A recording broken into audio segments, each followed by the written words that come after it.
Welcome to the Emotional Balance Sheet, the go-to podcast for parents with multiple kids, especially those with twins, triplets, or more, who are navigating the maze of modern family life and personal finance. Whether you're overwhelmed by education or retirement planning, parenting dilemmas, career transitions, or trying to define your purpose and plan, we're here to guide you with empathy, encouragement, and expertise. Hosted by Paul Fenner, founder of Tama Capital, a certified financial planner and parent to 4 kids, including a set of triplets. Our podcast is your ally in the quest for financial peace of mind, proving that money matters, but family comes first. Subscribe now and join our community of empowered parents at tamacapital.com. This podcast is for informational purposes only and should not be relied upon for investment decisions. Clients of Tama may retain positions in the securities discussed in this podcast. What does comprehensive financial planning even mean? At Tama Capital, it means a family office where lifestyle planning such as retirement, college, portfolio management, and tax prep and planning are all under one umbrella. But it goes beyond numbers. We focus as much on the emotional side of financial planning as we do on the financial side. We get you. We understand your challenges of building a family, business or career, and a healthy life. We are devoted to wealth planning for families like yours because we are you. Learn how our family can help your family by visiting tamacapital.com. Dr. Teryn Clarke, our resident neurologist expert, is back with us today to dive into a topic affecting our health in a surprising way. It's called seed oils. Have you ever wondered about the hidden impacts of common cooking oils on your brain and overall well-being? Dr. Clarke explains what seed oils are, where they come from, and how they contribute to inflammation. And inflammation is a key factor in diseases like Alzheimer's. During our conversation, you'll gain some clarity on which oils to avoid and discover healthier alternatives for cooking and understand how processed foods, which we all know are pretty bad, are a major source of these oils. We also address the significant role inflammation plays in chronic diseases, again, such as Alzheimer's, and provide practical action steps to help you reduce your intake of these harmful oils. We also discuss how small changes can affect big differences in your health journey. Please enjoy my conversation with Dr. Teryn Clarke. But Dr. Teryn Clarke, welcome back. So excited to have these monthly conversations with you. And so one topic that you brought up last month on our conversation was this, I don't know if it's the right word is concept, but seed oils. And I'm like, well, that's interesting. Like, I don't know anything about that. What does that mean and how does it impact our brain? So I know that's a topic that is in your book that you wanted to have a conversation with today and let our audience know what it is and the impact. So why don't you start with explaining just what seed oils are and where they come from, and we'll get into how it impacts our brain. Yeah, thank you for having me back. I think seed oils are really emerging as a topic in health in general. And so they can be kind of confusing, which is why I like to have a conversation about them. Of course, I do cover them in the book, and I think the book is written in a conversational way that's approachable for people. But seed oils are really impacting our health in a big way. And I don't think there's been enough attention to them in general. So when we talk about seed oils, what we're talking about are all the common cooking oils. So canola oil, soybean oil, safflower, sunflower, vegetable oil, corn oil, and most vegetable oil at the grocery store is actually going to be soybean oil. But they're oils that are pressed from the seeds of vegetables instead of from the flesh of the vegetable or the fruit. So when we're talking about seed oils, we're not talking about things like avocado oil or olive oil. Those both have seeds, but those oils are made from the flesh of the fruit. So they're not seed oils. And when you say flesh of the fruit, does that mean like the skin? Yeah, olive oil is pressed from olives, like the part of the olive that you eat. It's not pressed out of the seed of the olive oil, of the olive. And same with the avocado oil. It's pressed from the oils that are in the flesh of that fruit. So the seed oils are different because they're pressed out of the seed and it takes really extreme temperature. And it also takes then cleansing them or bleaching agents to make them clear. And so those toxins can leave residues in the oil itself. So part of it has to do with the toxins that can enter the oil as a function of how they're made. But the real problem with them is their composition. And so we have to step back and talk about omega-3 fatty acids, which I think probably a lot of your listeners are familiar with. We generally associate omega-3 fish oils with good health. It's part of the reason that we want to eat a lot of fish is to get those omega-3 fatty acids in our system. And those are polyunsaturated fats, or PUFAs for short. So you may come across Instagram reels that are talking about omega-3 PUFAs and omega-6 PUFAs in this realm, this conversation about seed oils. So omega-3 fatty acids are generally anti-inflammatory, which is great. We're all suffering from too much inflammation from our diet, from not exercising, from the toxins in our environment. And so omega-3s are associated with decreased inflammation. We know that inflammation is part of heart disease. It's a big part of Alzheimer's disease. It may be the biggest piece of what leads to Alzheimer's disease, in fact. And that'll probably lead to another conversation we have. But with that inflammation, it's the plaque buildup in the brain that has that impact on Alzheimer's. Is that right? Do I have that right? Yeah, that's one of the things. When we look at people who passed away from Alzheimer's disease, we see quite a few different processes going on. So the toxins building up, those abnormally folded proteins, amyloid and tau are part of the picture. Inflammation is always a big part of the picture. And Stanford doctors who were able to completely shut down inflammation had the biggest response in terms of stopping Alzheimer's disease and even reversing brain disease. So inflammation is a really big part of the processes that lead to Alzheimer's disease. I think we could probably spend a whole episode just on inflammation. We'll have to put that on our list. So the omega-3 fatty acids are anti-inflammatory. And then there's another classification of omega fatty acids that are omega-6 fatty acids. Those guys are pro-inflammatory. So the way we've lived in our environment historically is that humans have taken in these polyunsaturated fatty acids from foods in a more natural balance of omega-6 fatty acids to omega-3 of a ratio of about 2-1. So even though we've always taken in more omega-6 fatty acids, our body could handle that ratio without inflammation getting out of control. What happened with these seed oils, they're super high in omega-6 fatty acids.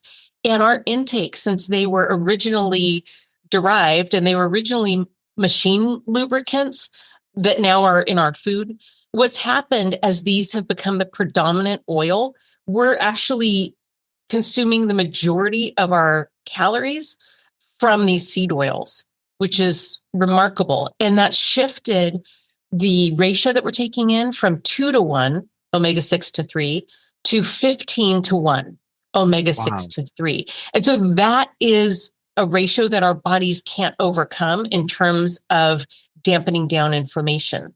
So that's a big part of it. They're super pro-inflammatory. And when your listeners, I mean, you look at any processed foods. Yeah, I was just going to ask, where do these seed oils show up? Because I think, I don't necessarily cook that. Well, I don't really cook that often. Right. But when I'm using vegetable oil, it's okay, well, that's one aspect. But right, with that kind of ratio you just described, those have got to be showing up somewhere else in the food that we eat.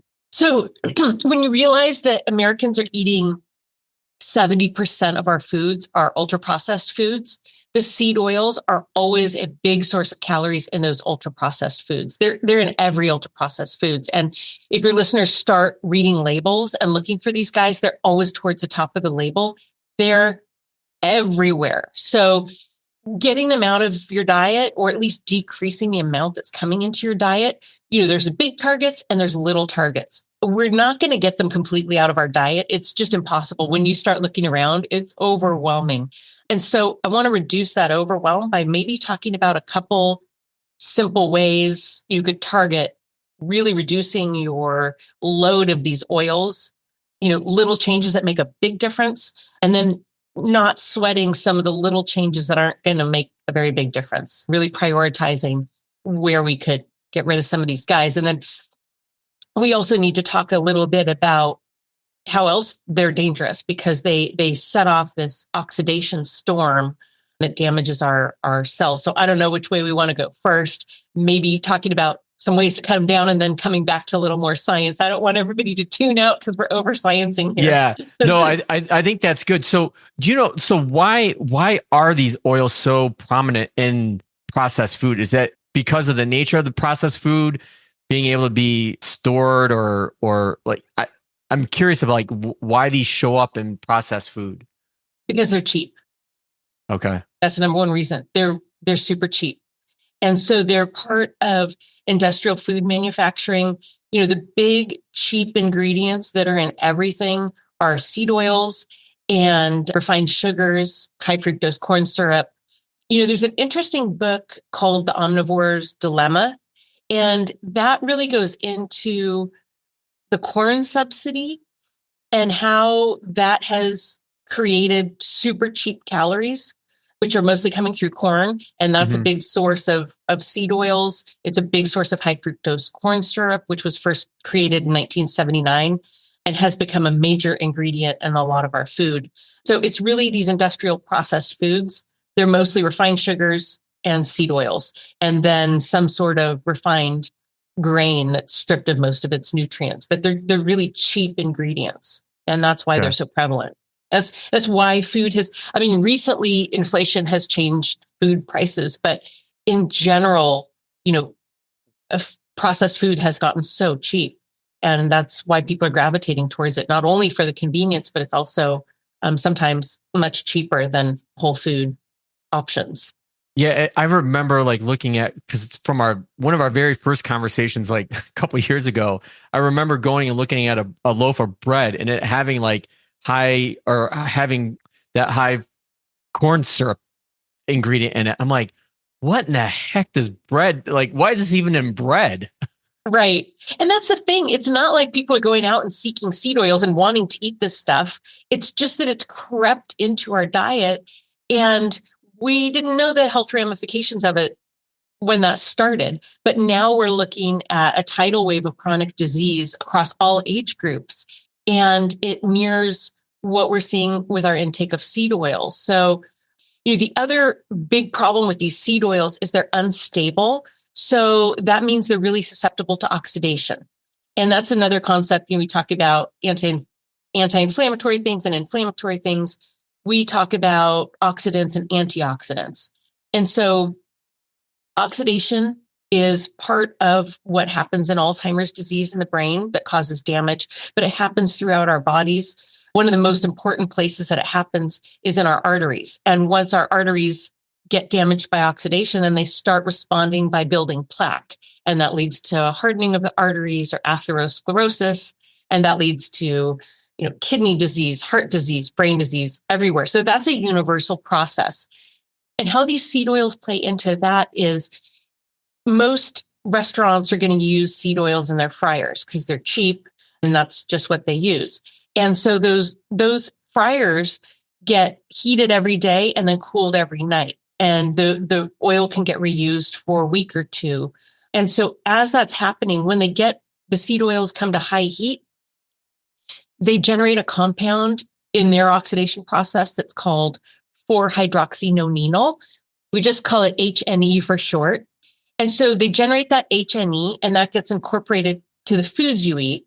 And then when we ingest that HNE compound, which easily comes through our digestive tract and into our circulatory system, that oxidizes every tissue it comes in contact with. So whether that's in our blood system or whatever tissue ends up taking in that HNE, it sets off a firestorm. So it oxidizes tissues and it converts other chemicals in our body to also become oxidants. So it's basically a charged molecule that recruits other molecules to be charged and damage tissues. So it's really dangerous because it amplifies its oxidative damaging capacity. And the challenge with fried foods is that we're super concentrating this H&E because we're heating the oils, getting it oxidated, getting it oxidized and letting it cool down, but they don't lose their charge. We just get more and more H&E in that oil as we reheat it day after day after day. It gets incorporated in foods. And then you have French fries or fried chicken, and now you have this firestorm of oxidation. So that's one area where, I mean, I love fried foods just like everybody. I'm just thinking in the back of my mind, I'm like, oh, I love Chick-fil-A. Right. So I love fried chicken. I don't love French fries as much as I used to. I love sweet potato fries. And my problem is that I'm not a Brit, but I like them with mayonnaise, which actually the first ingredient is canola oil usually. So, there I would just say pick and choose. If you like French fries, have French fries once in a while, but the mindless kind of just having them whenever they're aside with whatever meal you're ordering, try to cut that down. Maybe you're out having a fancy meal and it's steak frites, and okay, that's an amazing combination and it's worth it. But when you're at places where the fries aren't great and you're mindlessly just consuming them, you just switch it out for a fruit or salad side or something like that. At least try to cut it in half. That makes a big difference. And then from there, you can try to cut it further. But just being mindful and picking and choosing. When it's really worth it, enjoy it. When it's kind of mindless and you're just on autopilot, skip it. And that's how I would go about that. But that compound is super dangerous. So eating out, try to limit your fried foods. You're just not going to find restaurants, high end or low end, that use anything in their fryer besides seed oils. Even McDonald's back in the 70s, they used lard, fat, tallow. So you don't get the H&E from that. So it's changed even in our fried foods. I mean, it's hard to say our fried foods are becoming less healthy, but that's the reality. So we've got to decrease the amount of exposure because we're not going to be able to find places that don't use seed oils in their fryers.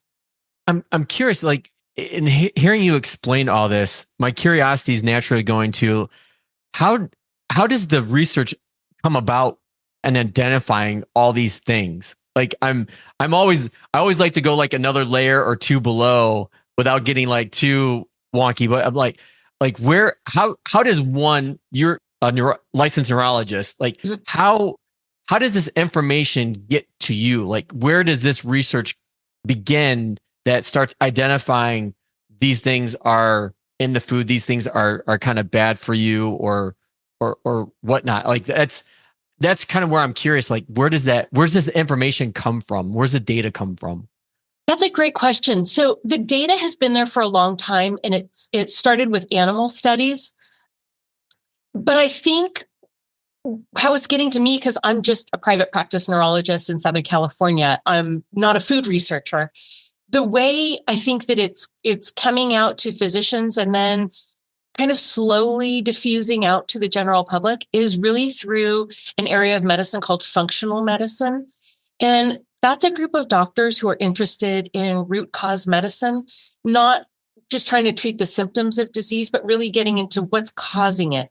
Not just treating high blood pressure with high blood pressure medicines, but looking a couple layers lower. What's causing somebody to have high blood pressure? Can we change their lifestyle? Can we address their nutrition? What's causing this? And so there's a big underlying functional medicine component to brain disease and Alzheimer's, especially as we realize that we're not making great progress with our treatments for Alzheimer's disease. So we need to step back a couple decades and really work on what's starting those brain damaging processes in the midlife. And so, what I find is interesting is I'm on the staff at my local hospital, and I'm sure you've seen it. I'm sure your patients have seen it, but there's a couple cardiologists I can think of off the top of my head at my local hospital that, they look like a heart attack on a plate.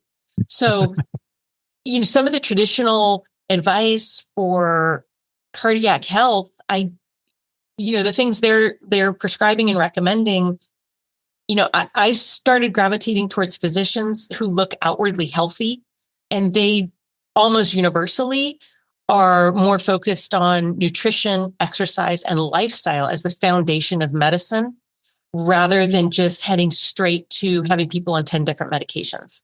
And so that's where a lot of it's coming from. I think there's really kind of a big groundswell of physicians who are taking a step back, critically looking at our education and finding the gaps there, which are largely lifestyle gaps, nutrition gaps. We had a little bit of nutrition where I trained at University of Southern California.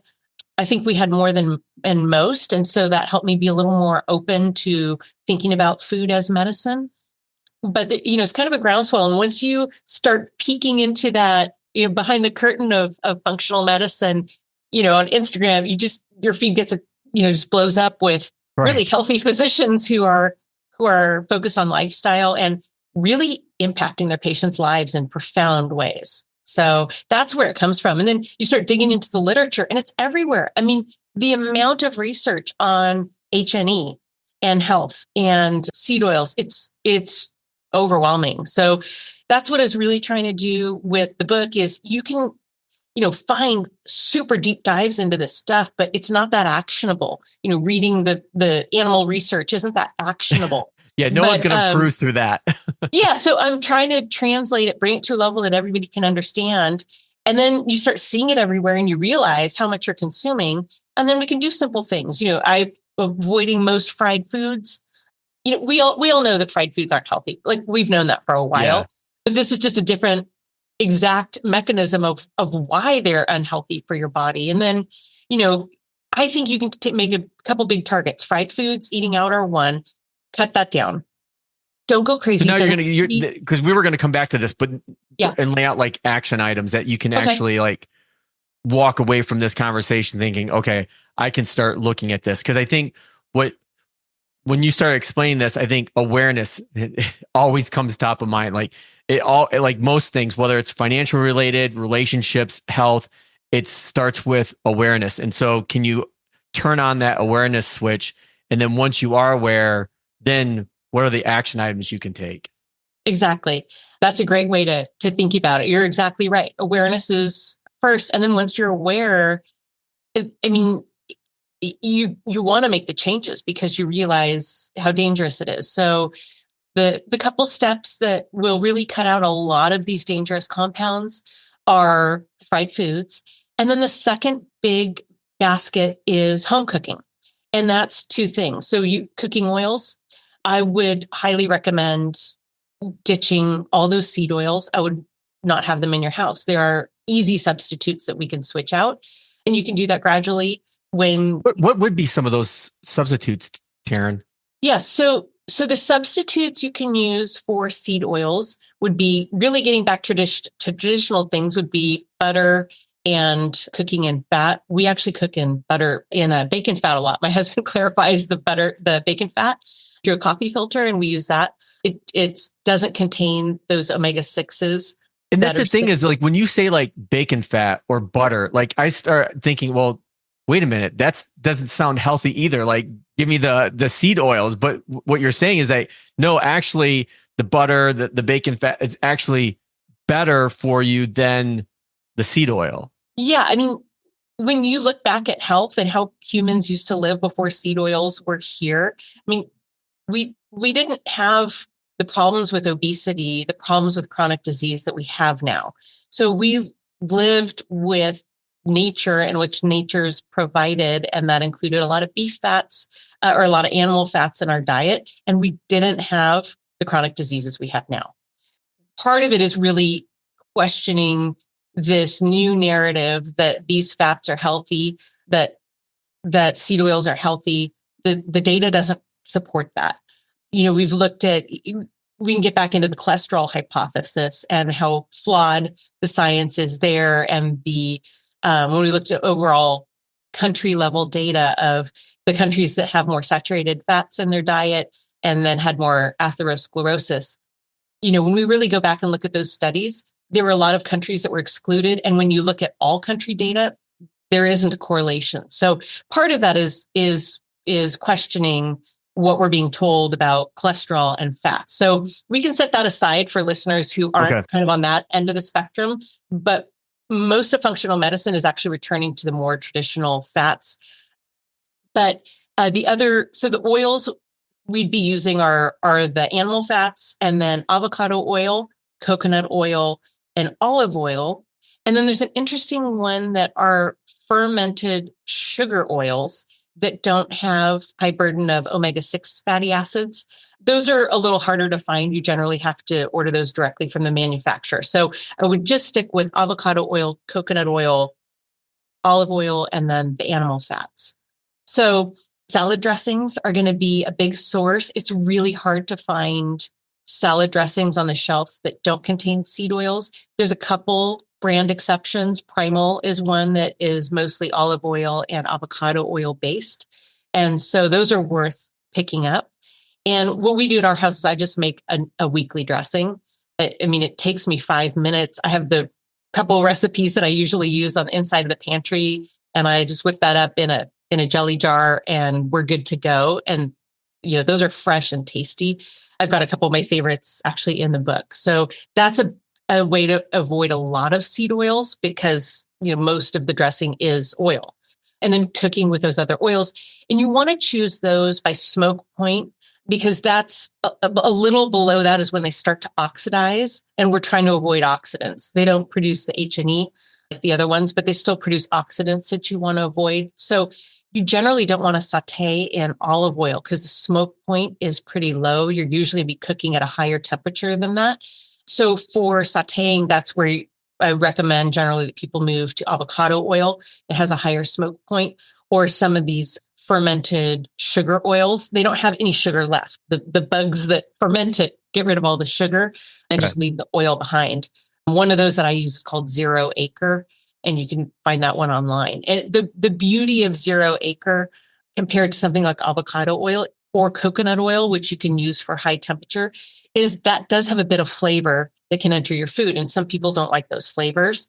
It's one of the benefits of the deodorized seed oils is that they tend not to add a lot of oil flavor to the food. They're pretty neutral. So if those other flavors, coconut oil and avocado oil, bother you, then the Zero Acre seed oil, the Zero Acre fermented sugar oil is a great option because it's a neutral taste and it has the highest smoke point of any of those oils that I mentioned. So we use that a lot for high temperature cooking.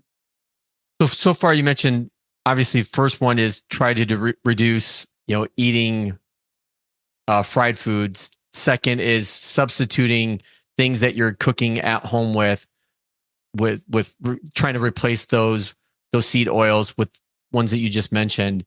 I think you said there's a third kind of action item that people can take. The third item is trying to reduce processed foods. So the grab and goes, they're really convenient. They're generally really affordable. But when you avoid processed foods, you're avoiding a lot of sugar and seed oil. So it's kind of double benefit. So when you can pack up snacks from home and always have those with you, so you're not as tempted when you get hungry and you're out and about, that's a great step to try to prevent consuming those in a pinch when you need some energy to go about your day.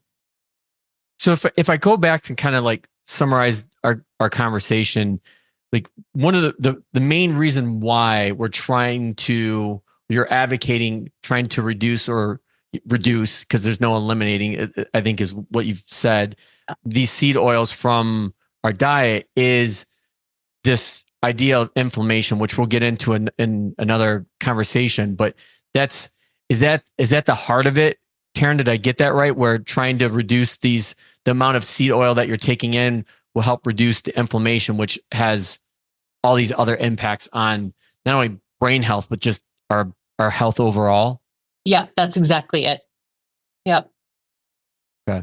I think that's probably a good point to wrap up this conversation. And again, viewers, any questions that you have for Dr. Clarke, feel free to send those in. I look at all the emails that come in.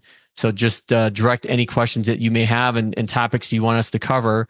And like we talked about, we'll add inflammation to that list going forward. But Dr. Clarke, thanks again for being on the show and helping educate us on our brain health. You're welcome. Thanks for having me. So while we didn't have many strong ties to brain health and our financial planning or financial lives in this conversation with Dr. Clarke, I think one thing that we set up for a future conversation is how taking small actionable steps are what helps us get from an insurmountable level of health issues or debt or fear or anxiety to something that's more manageable that we can do every day. And I see this a lot in families I work with. Dr. Clarke sees this in patients she works with. You know, getting unhealthy, whether it's financially or physically, takes a long time. And to be able to get back into good health will take just as long. But I think having these conversations with Dr. Clarke are really important because it highlights things that you can do to take action today. And she named 3 of them by reducing fried food intake, reducing processed foods, and changing the oils that you cook with at home. You'd think you could be cooking something healthy, and it ends up not. And it all comes back to this topic of inflammation that we'll talk about again in another topic, but how inflammation of our arteries, buildup of brain plaque, those things all contribute to chronic diseases such as heart disease and even Alzheimer's. Now that you've made it to the end of another great conversation, are you looking for more?